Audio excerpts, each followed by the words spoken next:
अपने माता पिता की ऐसी हालत देखकर बेटे की आंखों में आंसू आ गए। निखिल ने घर आकर अपने माता पिता की ऐसी हालत देखी तो उसके होश उड़ गए। उसने किटी पार्टी से लौटी अपनी पत्नी के एक जोरदार थप्पड़ जड़ दिया। तुम्हारी हिम्मत कैसे हुई मेरी मम्मी पापा के साथ ऐसा करने की?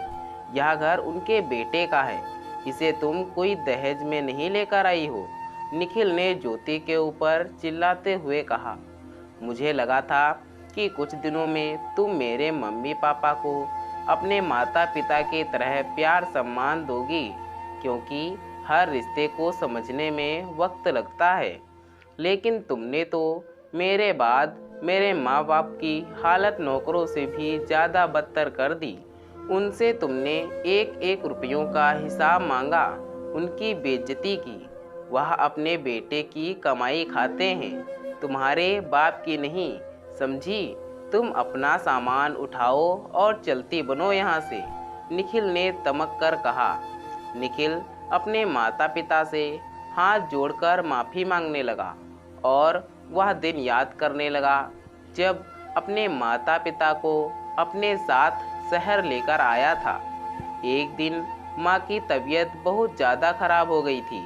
उसकी माँ को हार्ट अटैक आया था, तो शर्मा जी ने पड़ोसी की मदद से उन्हें अस्पताल में दाखिल करवाया था। डॉक्टर ने उनके इलाज के लिए एक मोटी रकम मांगी थी, लेकिन शर्मा जी के पास इतने पैसे नहीं थे कि वह इतने सारे पैसे जमा कर इलाज करा पाते। उन्होंने अपने बेटे को फ़ोन किया। हेलो बेटा निखिल, मैं पापा बोल रहा हूँ, तुम्हारी माँ को हार्ट अटैक आया है। यह सुन निखिल चिंतित हो गया और भावुक होकर बोला, पापा आपने मुझे बताया क्यों नहीं? बेटा के आंखों में आंसू भर आए।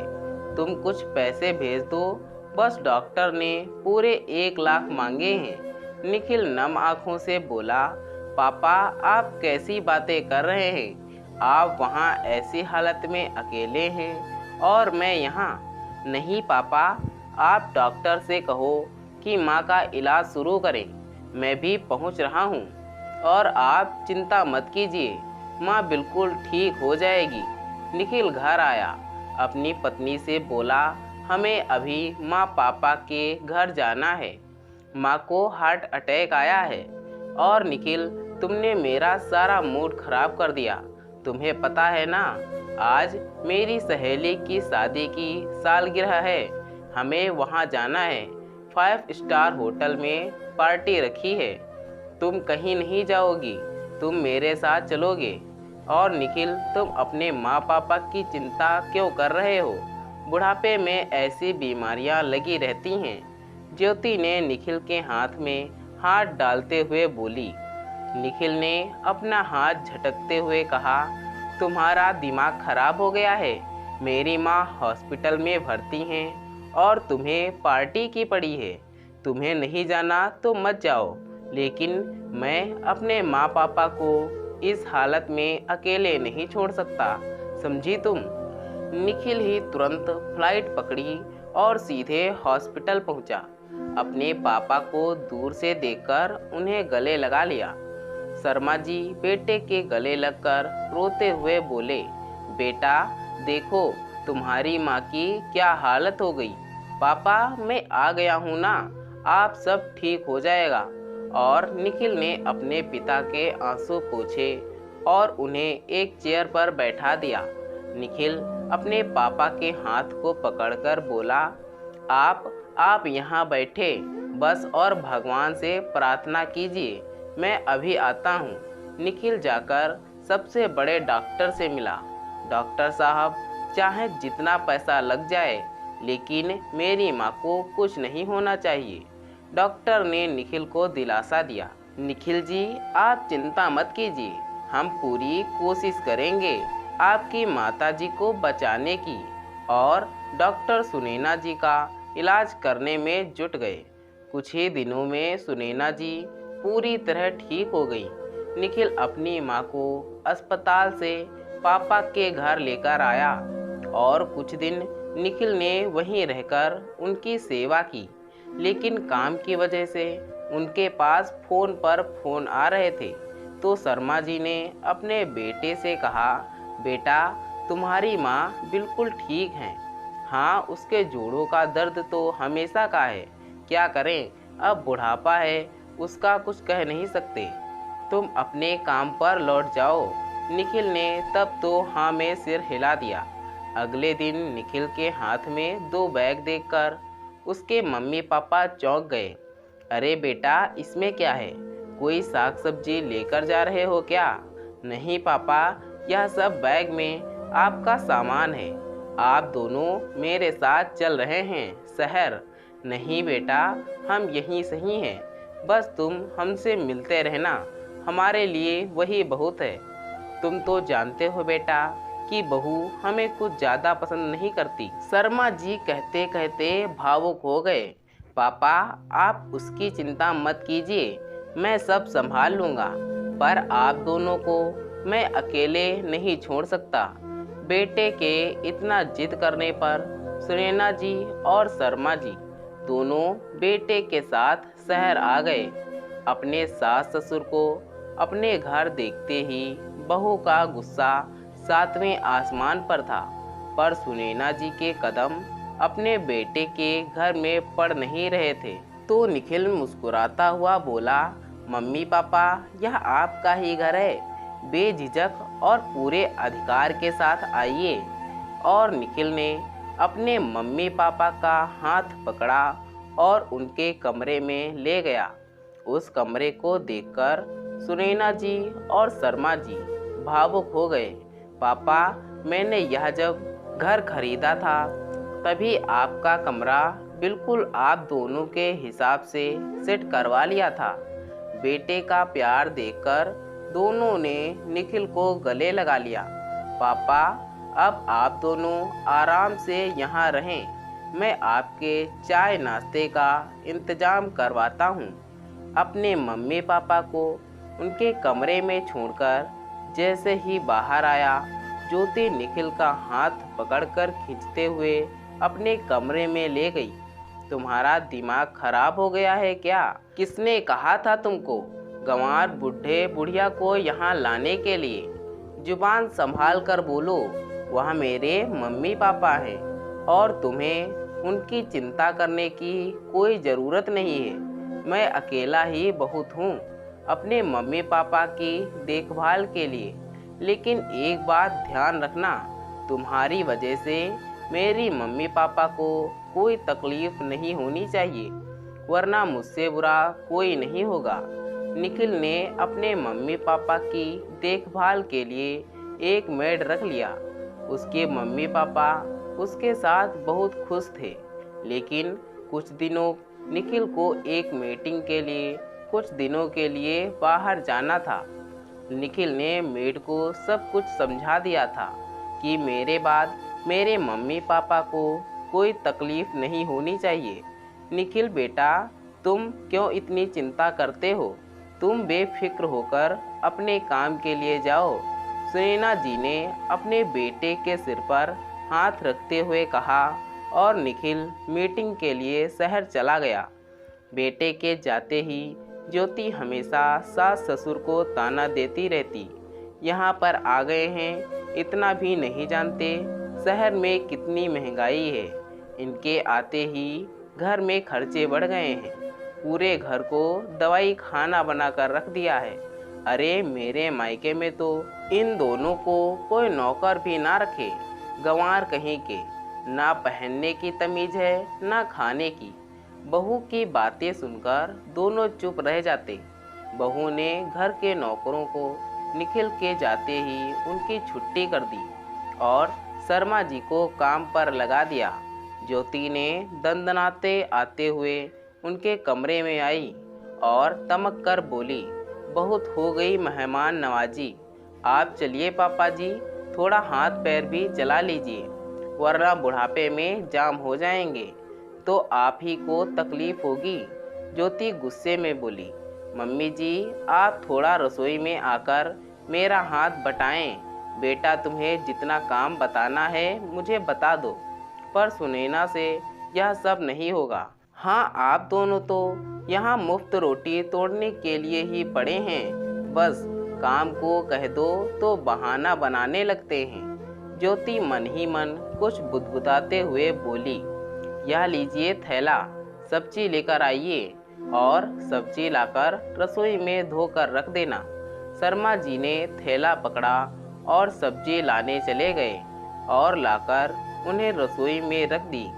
बेटा, मैंने सब्जी रसोई में धोकर रख दी है। सुबह सुबह सब्जी लेने और धोने में हाथ पैर सुन हो गए। 2 कप चाय बना दो बेटा। मैं आपकी नौकरानी नहीं हूँ जो आप मुझे ऑर्डर दे रहे हैं। सब्जी लाकर आपने कोई एहसान नहीं किया है। यहाँ रहेंगे तो काम भी करना पड़ेगा। जाइए खुद बना लीजिए। ज्योति ने एकदम से तमक कर कहा और अपनी चाय लेकर कमरे में चली गई। शर्मा जी ने 2 कप चाय बनाई और खुद लेकर अपने कमरे में चले गए। यह देखकर सुनैना जी की आंखों में आंसू आ गए, क्योंकि उन्होंने बहू की सारी बातें सुन ली थी। अरे सुनैना, तुम चाय पियो और सब भूल जाओ। हमारा बेटा हमारे साथ है तो हमें चिंता करने की कोई ज़रूरत नहीं है। सुनैना जी ने अपने आंसू पोंछे और दोनों चाय पीने लगे। दोपहर रसोई में जाकर देखा तो बहू ने खाना भी नहीं बनाया था, तो शर्मा जी ने खुद ही खाना बनाया और सुनैना जी को खिलाया। सुनैना जी से अब काम नहीं होता था, क्योंकि उनके हाथ पैर अब ज़्यादा ही दर्द करने लगे थे। बहू कमरे में से बाहर आई तो अकड़कर बोली, यह क्या है? आप लोगों को जरा भी तमीज़ नहीं है। पूरी रसोई फैला कर रखी है, गंवार कहीं के। मुझे पूरी रसोई साफ चाहिए। जब से आए हैं एक भी काम को हाथ नहीं लगाया। शर्मा जी बोले, बेटा तुम चिंता मत करो, मैं खुद कर दूंगा, रसोई साफ कर दूंगा। इतना कहे बहू वहाँ से चली गई। बेचारे शर्मा जी ने सारी रसोई और बर्तन साफ किए। कुछ खाना दोपहर का ही बच गया था तो शाम को वही खाकर सो गए। बेटा माँ बाप का हाल पूछने के लिए रोज़ सुबह शाम फ़ोन करता, मगर शर्मा जी और सुनैना जी और शर्मा जी अपने बेटे से बहू की कुछ भी शिकायत नहीं करते। अगली सुबह बहू 200 रुपये सब्जी लाने के लिए देते हुए बोली, सारी सब्जी का हिसाब पर्चे पर लिखवा कर लाना। शर्मा जी चुपचाप थैला लेकर चले गए। सब्जी वाले को शर्मा जी ने थैला और पर्चा पकड़ा दिया। अच्छा भाई, एक काम करो, एक कागज़ पर हिसाब लिख देना। अच्छा बाबूजी, कहते हुए सब्जी वाले ने पास रखे कागज़ के एक टुकड़े पर सारी सब्जी के दाम लिखकर बाबूजी को पकड़ा दिया। शर्मा जी सोचने लगे, चलो अच्छा है, सारी सब्जी का दाम और वज़न पेपर पर लिखा है तो बहू को कोई शक भी नहीं होगा। बेचारे बाबूजी की इस कड़ाके की सर्दी में सब्जी लाते हुए हालत खराब हो गई। रास्ते में उन्हें एक चाय की दुकान दिखाई दी तो वहां रुककर उन्होंने 10 रुपये की थोड़ी चाय लेकर पी ली और अपने घर चल दिए। ठंड इतनी थी कि ऐसा लग रहा था जैसे हाथ पैर ही कटे जा रहे हों। जैसे तैसे बेचारे बाबूजी घर पहुँचे। रसोई में सब्जी धोकर रख दी। शर्मा जी ने कहा, बहू सब्जी आ गई है, लेकिन बहू अभी सोकर ही नहीं उठी, या शायद दोबारा सो गई होगी। उन्होंने खुद ही 2 कप चाय बनाई और अपने कमरे में चले गए। थोड़ी देर बाद बहू के चिल्लाने की आवाज़ आई। मुझे पता था, चोरी तो इन जैसे लोगों के खून में ही बसी होती है। बाबूजी, सब्जी में से 10 रुपये बचे थे, वह कहाँ चले गए? आपको इतना भी नहीं पता कि किसी की चीज़ को उससे बिना इजाज़त नहीं लेना चाहिए? कहाँ हैं बाकी के पैसे? शर्मा जी बोले, बहू ठंड बहुत लग रही थी, रास्ते में तो 10 रुपये की चाय पी ली। यहाँ तक आने में आपके हाथ तो नहीं टूट जाते? घर आकर नहीं पी सकते थे? और हमारी नाक में दम कर रखा है। इस तरह की बातें सुनकर दोनों की आंखें नम हो गईं और बेटे की खातिर अब तो बाबूजी रोज ही अपना और अपनी पत्नी का चाय नाश्ता खाना खुद बनाते और बर्तन रसोई भी खुद ही साफ करते। अगले दिन बहू की सहेली उससे मिलने घर आई, तब बाबूजी सुनैना जी के लिए दलिया बना रहे थे। अरे मीना, तू क्यों आई? मुझे बुला लिया होता, मैं खुद आ जाती तुझसे मिलने। क्यों, मैं तेरे घर नहीं आ सकती? क्यों नहीं, ऐसी बात नहीं है। चल तू मेरे कमरे में चल, वहाँ चल के बात करते हैं। मीना का हाथ पकड़कर तेजी से अपने कमरे में ले गई ताकि बाबूजी पर उसकी नज़र ना पड़े। दोनों आपस में बातें कर रही थी कि बाबूजी वहाँ पहुँच गए। मुझे घी नहीं मिल रहा है, कहाँ रखा है? आपसे कितनी बार कहा है कि मेरे कमरे में मत आया करो, समझ नहीं आता क्या? आप जाओ यहाँ से। ज्योति बाबूजी पर चिल्लाते हुए बोली। क्या हुआ बहू? सुनैना जी ने प्रेम से अपनी बहू से पूछा। आप चुप रहिए, काम की न काज की, दुश्मन अनाज की। अभी मैं बाहर जा रही हूँ अपनी सहेली के साथ, आप लोगों को तो आकर बताती हूँ। और हाँ, मेरे आने से पहले घर पूरा साफ हो जाना चाहिए। इतना कहे बहू अपने सहेली के साथ बाहर निकल गई।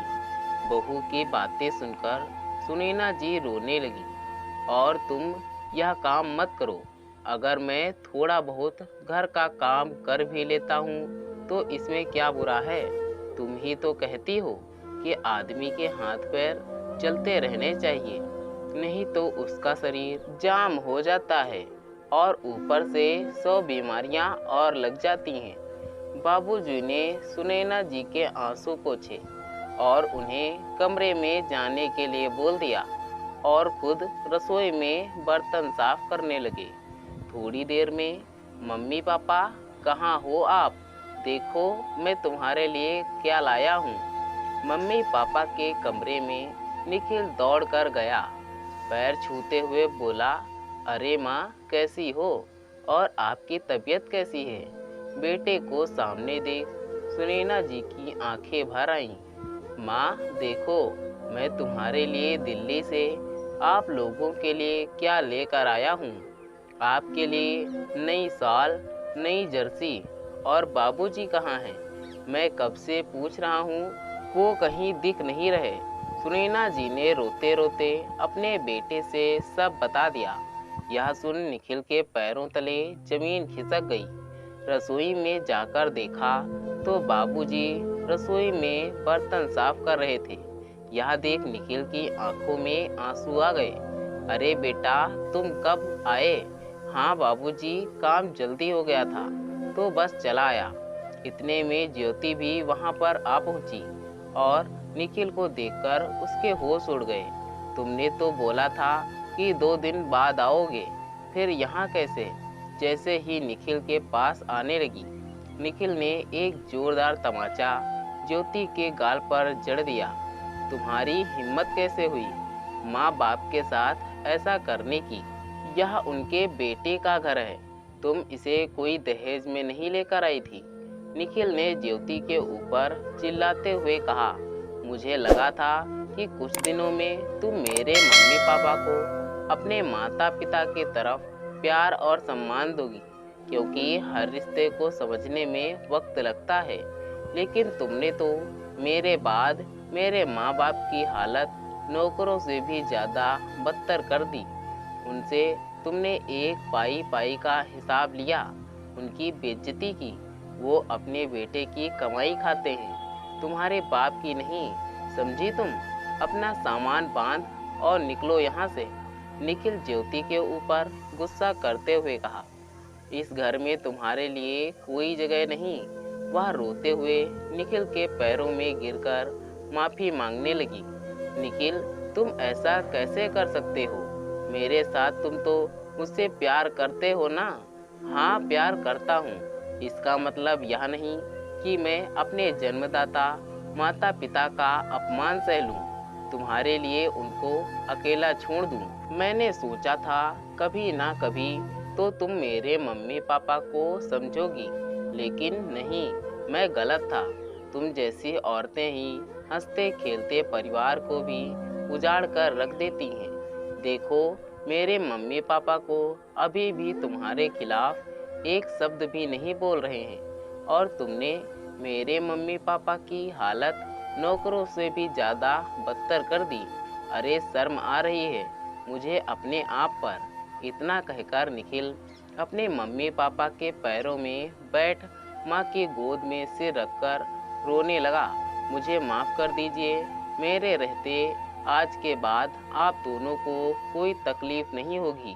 अभी सुनैना जी के पैर पकड़कर रोते हुए बोली, मम्मी मुझे माफ़ कर दीजिए, मुझसे बहुत बड़ी गलती हो गई। पैसों के घमंड में मैंने आपके साथ बहुत बुरा बर्ताव किया। ज्योति सुनैना जी से बोली माँ मुझे माफ़ कर दो। निखिल ने उनकी एक ना सुनी और उनका हाथ पकड़कर उसे घर से बाहर निकाल दिया। बाबूजी ने निखिल को रोकना चाहा, लेकिन नहीं पापा, आप ऐसा नहीं करेंगे। अगर मैंने आज ज्योति को माफ़ कर दिया तो जो औरतें अपने सास ससुर के साथ गैरों जैसा बर्ताव करती हैं, उनके साथ ऐसा ही होना चाहिए। दोस्तों, यह कहानी आपको कैसी लगी? निखिल ने अपने माँ बाप के लिए जो किया, इसके बारे में आप क्या क्या कहना है, कमेंट में ज़रूर लिखना। दोस्तों, ऐसी ही और कहानियाँ सुनने के लिए हमारे चैनल को सब्सक्राइब करें। धन्यवाद दोस्तों। Thanks for watching this video.